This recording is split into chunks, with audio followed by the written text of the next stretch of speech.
በጣም የሚገርመኝ መጽሐፍ ቅዱስ ክፍል አለ። ለምሳሌ እግዚአብሔር 90ውን እኔ ልሸከምላችሁ ግድ የለም 10ዋን ተሸከሙ። እኛ ደግሞ ኖ ግድ የለም እኛ 90ውን እንሸከም 10ዋን ነው ላንተ የምናሸክመው። ኦኬ ኮንቲኒው። አትጨነቁ ስለምትበሉ ስለምትጠጡት አትጨነቁ። ጀስት የሰማይ ወፎችን ተመልከቱ። ከምግብ ጋር ተያይዞ ከልብስ ጋር ተያይዞ ምድረ በዳ አበቦችን ተመልከቱ። ይሄ ጥረግረ ብላ የሚለውን በጣም አድካሚ ሆነን ወደ ቀኝ እንዳናዘነብል ሆነን 90%ን ተሸክመን መንገዳገድ ግዴታችን ሆነ ማለት ነው። እንደ አሳማ ጭቃ ውስጥ ከመርመጥመጥ የንስር ክንፍን ገንዘብ አድርጎ መብረር እየተቻለ እግዚአብሔር ላበርክትላችሁ አስራቴን ስጡኝ ይላል። እግዚአብሔር ቸግሮት አይደለም፣ እኔ በራሴ ህይወት ያየሁት ነው። ዊትነስ ነኝ። ይሄ ማለት ብሌሲንግ ይባላል። ተጨነቁ አትጨነቁ ያለን መስመር አለ። አትጨነቁ ካለ አልጨነቅም፣ ተጨነቁ ላለው እጨነቃለሁ። ጥበብ ታሳልቃለች እንጂ አታልቅም። ከመጥበብ መጠበብ ከጠብ ጥበብ ይበልጣል።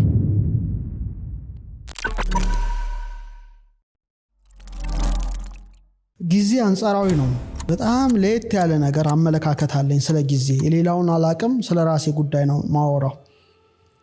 አንዳንድ ሰው ጥቂት ዓመት ኑሮ ብዙ ልምዶች ይኖሩታል። አንዳንዱ ረጅም ዓመት ኑሮ ጥቂት ልምዶች ይኖሩታል። ለምሳሌ የ3 ዓመት ሕፃን ቅዱስ ቂርቆስ ታወቃል። ቅዱስ ቂርቆስ ትልቅ ገል ተጽፎለታልና የኖረው ዓመት 3 ዓመት ነው። እንዴት ሊሆን ቻለት ያለሽ? አንዳንድ ሰው ደግሞ 90 ዓመት ኑሮ የህይወት ታሪኩን ሲሞት ለመጻፍ 1 ገጽ በግድ ምን ብለሽ ትጽፊለታለሽ? አቶ ገሌ በዚህ ዓመተ ምህረት እዚህ አካባቢ ተወለዱ፣ አደጉ፣ እድሜያቸው ለትምህርት ሲደርስ ተማሩ፣ አገቡ፣ ወለዱ፣ ሞቱ። ምንድን ነው ታዲያ? 1 ገጽ አይሞላም ህይወታችን ማለት ነው? እንዴት ሊሆን ይችላል? የተገቢ ነው ብዬ አላምንም። ሰዎች ለ1 ገጽ ኑሮ ምድር ላይ ለምን ይመጣሉ? አንበሳው ከዚህ በተሻለ ቢጻፍለት ታሪክ አድኖ ነበረ፣ አንድ ጫካ አቋርጦ ነበረ። የአንበሳ እንኳን ታሪክ ከጻፈ ሰው እንዴት 1 ገጽ ማትሞላ ህይወት ሊኖር ይችላል? ስለዚህ ምድር ላይ የኖረበትን ዓላማ አልተረዳም ማለት። ለምሳሌ ትልቅ ቫልዩ የምንሰጠው ገንዘብ ነው፣ ግንዛቤን ሳይሆን ገንዘብ ነው። በምድር ላይ እንዳለ ሰው ሁሉ ነጭ ላቡን ያለበስኪ የሚኖረው ገንዘብ ነው። ኦኬ ጥሩ ነው፣ ሰው ገንዘብ ያገኝ ማለት አይደለም። ግን ገንዘብን በህልምሽ ታስቢዋለሽ? አታቂው። ይኑርሽ አይኑርሽ አታቂው። የቀን መገልገያ ነው፣ የሌሊት አይደለም ነው። ኦኬ ስለዚህ ሰው 70 ምናምን ዓመት ቢኖር 8 ሰዓቱን በእንቅልፍ በቀን ያሳልፋል። አጠቃላይ ኦልሞስት 30 ምናምን ዓመት ይተኛል። 40 ምናምን ዓመት ነው ምድር ላይ የሚኖረው ነቅቶ ማለት ነው። ሰው እድሜ ዘመኑን ገንዘብ ለማግኘት ከኖረና አካውንት ውስጥ 5 ሚሊዮን ብር ይኖር በትንሹ ወይም 10 አጆን ነው እንዳያመጣጡ ያ ሰው ከዚህ ዓለም ይለያል ነው። ሲለይ የለፋበት ነው መነገር ያለበት አይደል? ለምን ህይወት ታሪኩ ላይ 10 ሚሊዮን ብር ባንክ ውስጥ አስቀምጦ ሞታ ይባላል? ምን ያህል እዛ ላይ ሲቆም ቆመ ነው ህይወት ታሪካችን ውስጥ እንኳን ሊገባ አይችልም። ሰው ለዚህ ብቻ አልነበረም መፈጠሩ ነው። ዛሱ አይኔ ሁልጊዜ የዓለሙ ሳይንስ ተምረነዋል፣ ግን ችግሩ ግራ ብሬናችን ነው አክቲቬት የሚያደርገው። የተፈጠርንበትን ዓላማ ስለሚያስረሳን ለቁስ ነው የተወለድነው፣ ለቁስ ነው የምንኖረው፣ ለቁስ ነው የምንሞተው። ስፒሪቹዋል ዓለም አክሰስ ስለማናደርግ ታሪክ የለንም። ከእድሜ ይልቅ የህይወት ኤክስፒሪየንስ ብዙ ነው አልኩኝ። ራሴን ወከየ ነው የምናገር። ይሄ ዳሴን ከንቱ ምናምን አይደለም። ለምሳሌ 16 በላይ ሀገሮች አይቻለው፣ 29 መጽሐፍ ጽፌያለሁ።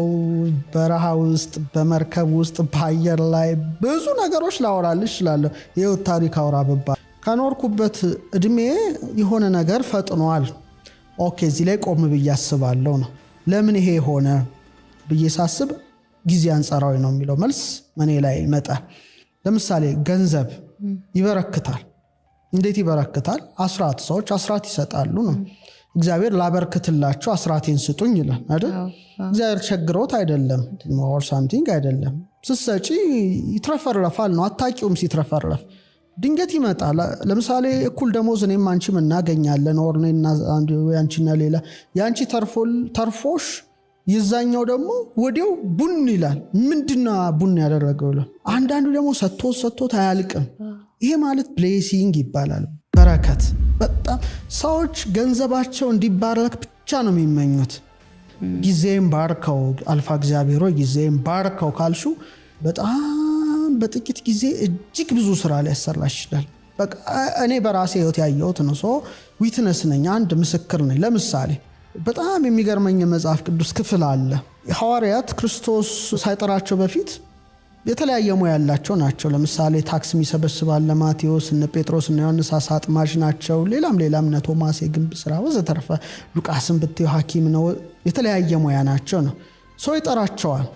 ሲጠራቸው ህይወት ተለወጠ። ያቺ ሞመንት የህይወት ቁልፍ ትለወጣለች። ምንድነው የሆኑት? ሱፐርናቹራል ነገርን ኤክስፒሪየንስ ማድረግ ጀመሩ። ምሳሌ እንዳይረባቸው ህብስት በርክቶ ይበላሉ። በቃ ቀረለ ማለት ልፋት ቀረለ ነው። በጣም ትልቅ ጉዳይ ነው ማወራው። አሁን እንደውም እስካሁን ካለው ለኔ ትልቅ ጉዳይ ነው ይሄ ብናገረው። ውሃ ወይን ይሆናል።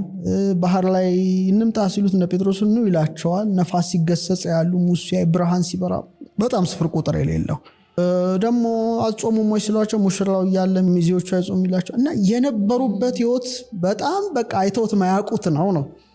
ከስቅለቱና ከትንሳኤው በኋላ ጥቂት ሲለያቸው አሳ ለማጥመድ ሌሊቱን ሁሉ ይታገላሉ ነው። የትግል ህይወት ነውና ዓለም ለኔ እንደዛ ሌሊት ሆኖ የሚታየኝ ዳይሜንሽን አለ። ትግል አሳ ግን የለም። መታገል አሳው ግን አይገባ።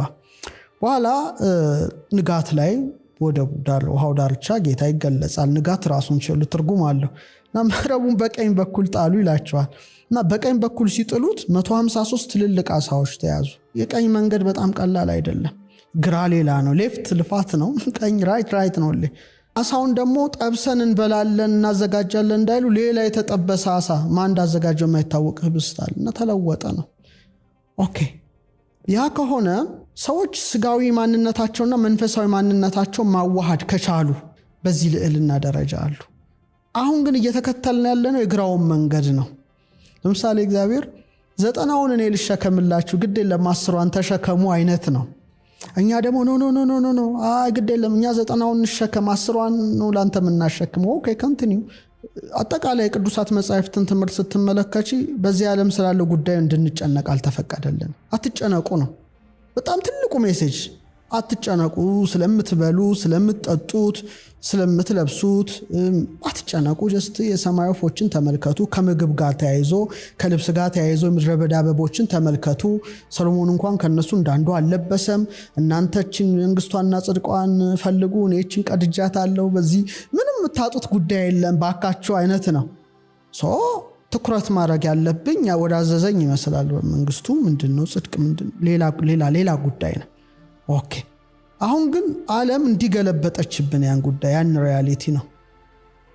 አይሽ መነሳንሱን ወደ ግራ እንደምናዞረው ይሄ ጥረ ግረ ብላ የሚለውን በጣም አድካሚ ሆነን ወደ ቀኝ እንዳናዘነብል ሆነን 90% ተሸክመን መንገዳገድ ግዴታችን ሆነ ማለት ነው። ብሌሲንግ የለም ላይፋችን ላይ በረከት የለም። በቃ ምንም የለም። ትደክሚያለሽ፣ ትለፊያለሽ፣ ነጭ ላብ አልብጥ እስከ ሞት ድረስ ትጓዣለሽ። ይሄን ኤክስፒሪየንስ ማድረግ አቺ። ምክንያቱም እሱ ያለን ሌላ ነው። ተጨነቁ አትጨነቁ ያለን መስመር አለ። አትጨነቁ ካለ አልጨነቅም፣ ተጨነቁ ላለው እጨነቃለሁ ነው። ስለዚህ ይሄን እሰጥሃለሁ የሚጨመርልሃል። ይሄ ምድራዊ ላይ ያለውን ጉዳይ ዓለም ማየት የሚፈልገውን የሚጓጓውን ሁሉ እሰጥሃለሁ፣ አትጨነቅ ልጄ፣ የኛውን ተጨነቅ ካለኝ አምላኬ አልፋ እግዚአብሔር ነው ይሄን ያለው። አደምጠዋለሁ። ካደመጥኩት የኔ ሪያሊቲ ሌላ ነው። አንድ ዓለም ላይ እንኖራለን። እኔ የምኖርበትና አንድ ሰው የሚኖርበት ሪያሊቲ ይለያያል ነው። ልክ እንደ ቀኙና ግራው መንገድ ነው። ግራው ትግል ነው፣ ይታገላል እያለ፣ አንዳንዱ ደግሞ አይታገልም። ለምሳሌ ሁሉም ጥለው የሄዱት ተመልከቻቸው። በረሃ ውስጥ አይራቡም እኮ ምግብ አይደል የሚፈልጉ። ምግብ ከፈለጉ አንዱ መልአክ ተልኮ ልክ እንደ ኤልያስ ህብስት ይመግባቸዋል። ያ ደግሞ በማዕዛን ብቻ ይረካሉ። በቃ ዛሱ አይ ምግብ ከቆመ እነሱ ማየት የሚፈልጉት ሌላ ሪያሊቲ ነው። ብርሃን ሲወርድ፣ መላእክት ሲወጡ ሲወርዱ፣ ሌላ ምድር ላይ ሆኖ ጀስት ሄቨንን እንደማጣጣም እንደ ያዕቆብ ተኝቶ ድንጋይ ተንተርሶ የወርቅ መሰላል እንደተመለከተው ምድር ላይ ሆነው ረቂቁን ዓለም ያያሉ ነው። ይሄ ደግሞ ጥሮ ግሮ ላቡን ጠፍ አድርጎ ይኖራል። እና ምንድነው ወደ መጽሐፉ ስንሄድ ብዙ ጊዜ የሚባለው ኮንሰፕት ከአንዱ ይለያያል። በቃ ይሄን ያየሁት ነው፣ በራሴ ነው። ሌላው አይመለከተኝም በዚህ ላይ አንድ የራሴ የሻራ ያለኝ ሰው በመሆኔ ማለት ነው። ስለዚህ ሰዎች ጊዜያቸው እንዲባረክ እግዚአብሔርን ቢጠይቁት ጥበብ ታሳልቃለች እንጂ አታልቅም። በጣም ሰፊ ዓለም ነው። በጣም የሚያስደስት ዓለም ነው። ከመጥበብ መጠበብ ከጠብ ጥበብ ይበልጣል።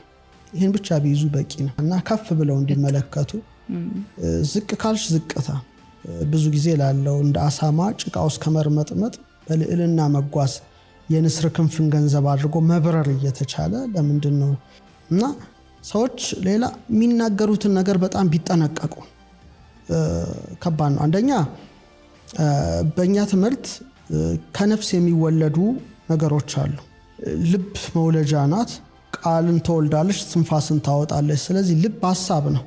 ሰዎች የሚያስቡት ራሱ ኃይል አለው እንኳን የሚናገሩት። ስለዚህ የምናስበውን በጣም ብንጠነቀቅ ራሱን የቻለ ኃይል ስለሆነ ማለት ነው። ኃይለ ንባብ የሚባል አለ። ቃል ነው። ቃል በጣም ኃይል አለው እና የምንወረውራቸው ቃላቶች እጅግ ከፍተኛ ኃይል አላቸው። አንድ ነገር ወደ አንድ ቅርጽ የመለወጥ አቅም አላቸው። ለምሳሌ ይሄ ውሃ ቀተሽልኛል አይደለ? እስካሁን ያወራነው ነገር በጎ ነገር ስለሆነ ይህን ውሃ ደስ ብሎኝ ነው የምጠጣው። ምክንያቱም የተናገርኩት ቃል ኤነርጂ ውሃው ላይ ያርፋል ነው። ጀስት ሜሞሪውን ይይዘዋል ነው። ለምሳሌ እናት አባቶቻችን ጠበልን ውጭ ያስቀምጣሉ። ጀስት ለምን? የምንናገረው ነገር ውሃውን ያረክሰዋል ነው፣ ይበክለዋል እና አንቺ ያድነኛል ብለሽ የምትጠጪው መልሶ ይገልሻል ነው። ስለዚህ የምናወጣው ቃል ራሳችን መልሶ ይገለናል ነው። ምሳሌ ጃፓናዊ ሳይንቲስት እንዳደረገው ማለት ነው። ውሃ ላይ ጥሩ ቃል መጥፎ ቃል ጽፎ ድጋም አደረገ ነው። ሪሳይት ያደርጋል። I love you I hate you ፖዚቲቭ ወርድስ ኔጌቲቭ ወርድስ። ከዛ ጥሩ ቅርጽ የሰራው መልካም ቃል የተነገረበት ውሃ ነው። ክፉ ቃል የተነገረበት ውሃ በጣም በ24 ሰዓት ውስጥ ነው የተፈረከሰው። ስለዚህ የሚፈረክሱንን ቃላት ብንጠነቀቅ ጥሩ ነው። በጣም አንደበታችን ቁጥብ የተረጋጋ ከምስጋና በቀር ሌላ ባያወጣ እመርጣለሁ። ምክንያቱም መልሶ እኛኑ ነው የሚጎዳን ማስጠየቁ ሌላ። ሶስተኛ ኢቭን ከልብ እስትንፋስ ይወጣል ይባላል። ስርጸት በሃ ፊደል እንወክላታለን። ለአብርሃም የተሰጠው ሃ ነው። ለሳራ የተሰጣት ሃ ነው። ለእኛ ሶራ ሳራ እንላለን እንጂ በሂብሪው ሳራይ እና ሳራህ ነው። ሃ ነው የተሰጣት። ሃ እስትንፋስ ነው እና ምን ተነፍሰው ራሱ ኃይል አለው ነው።